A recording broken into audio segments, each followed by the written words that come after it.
Nakit-an ni atong Domingo ang 2 anyos nga bata sa Danao City nga namising sa kabukiran.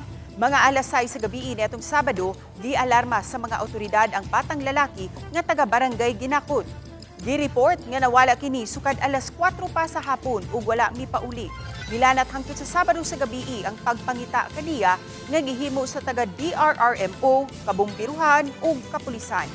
Bukid ang maong lugar nga ilang gisuhid hangtod nga nagtungang gabi. Pagkabuntag na sa Domingo giresume ang pagpangita sa maong bata sa libon kaayo nga parte sa bukid. Human sa 18 ka oras, sukad siya mawala, nakit-an ang maong bata nga luwas ra. Apan nakasinati og grabing pagpanugnaw. Gingong mikalit lang kini nilakaw sa ilang panimay ug wala na mibalik. Gitugnaw lang dyan, no? Possible doon ay early hypothermia niya.